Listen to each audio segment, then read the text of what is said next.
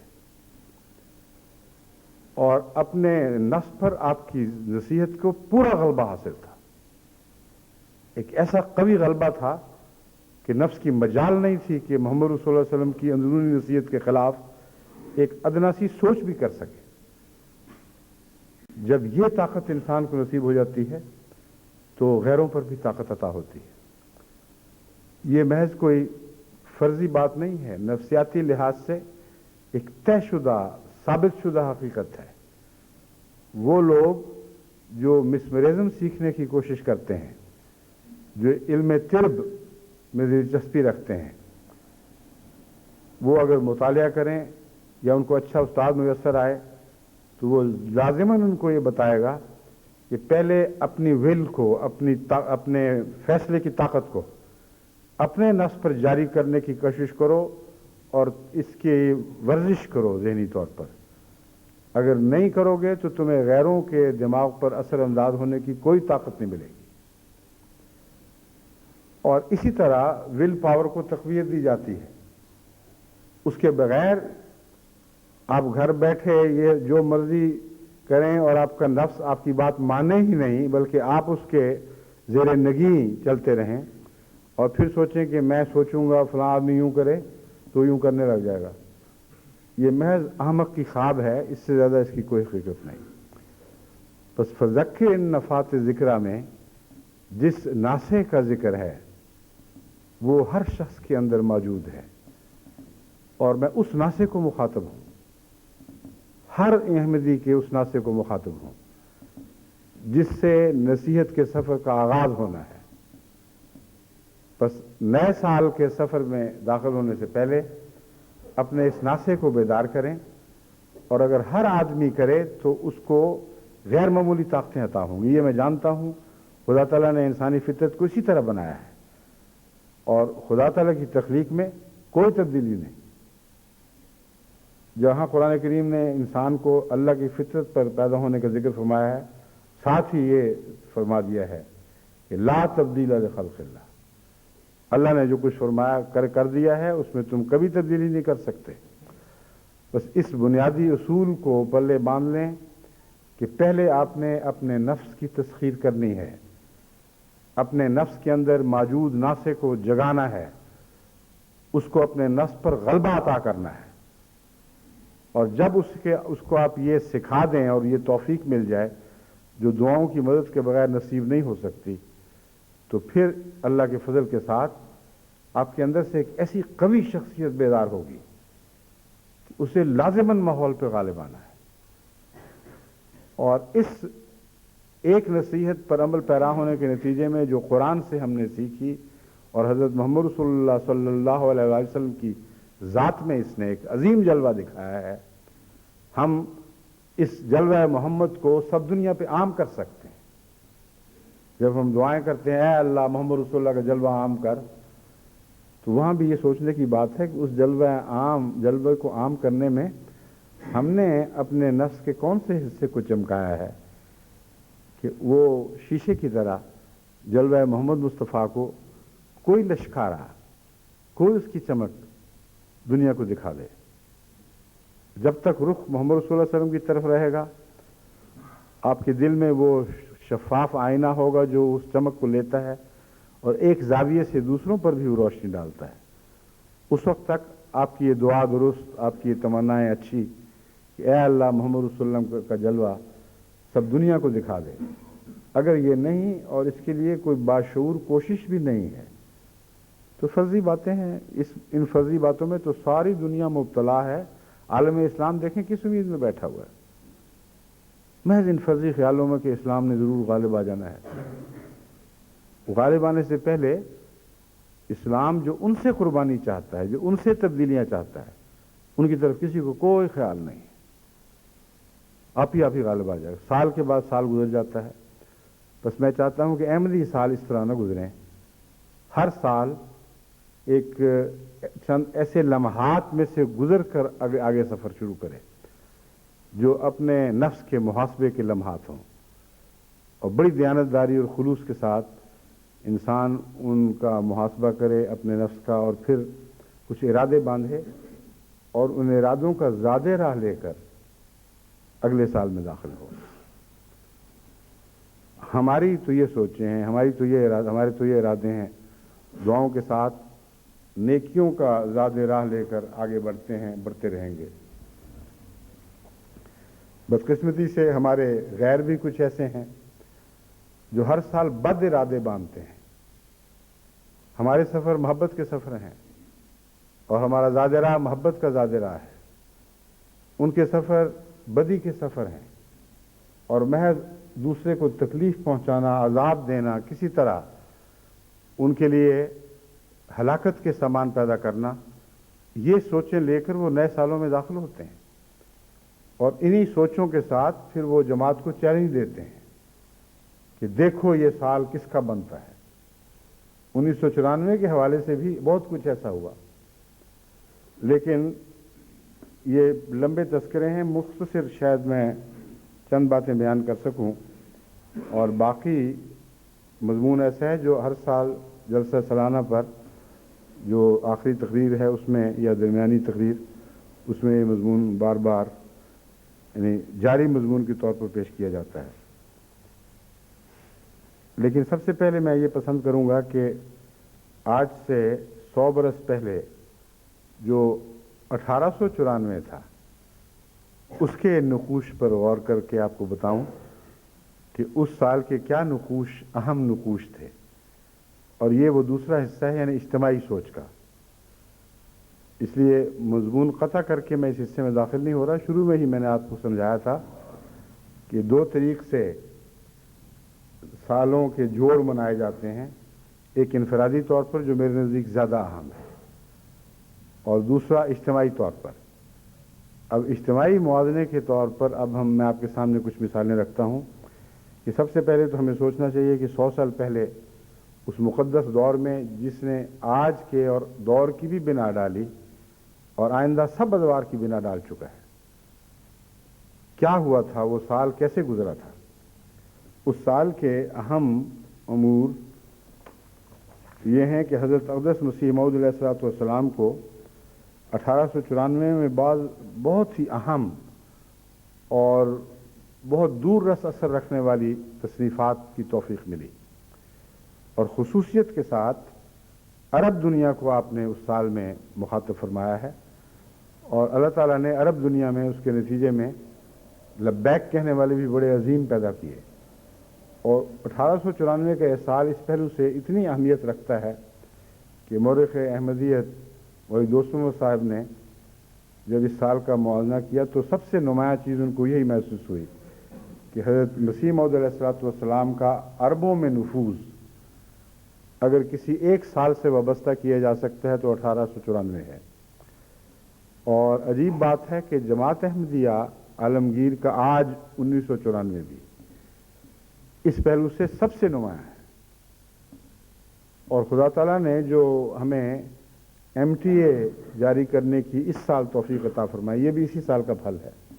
1894 کو 7 جنوری کو یہ عالمی پروگرام جاری ہوا ہے، اور اسی سال اسی پروگرام کی برکت سے اس کثرت سے عربوں کی توجہ احمدیت کی طرف ہوئی ہے کہ معلوم ہوتا ہے ہمارے مخالفین پر ایک زلزلہ آ گیا ہے۔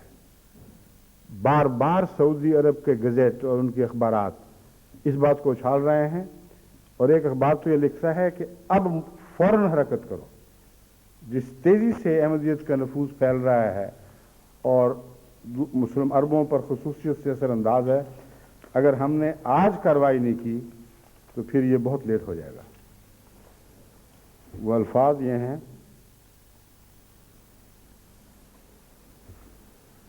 سعودی گزٹ 27 جون 1994۔ یہ 6 مہینے پہلے کی بات ہے، اس کے بعد بہت پانی آگے گزر چکا ہے۔ یہ میں جون کی بات بتا رہا ہوں۔ ابھی انہوں نے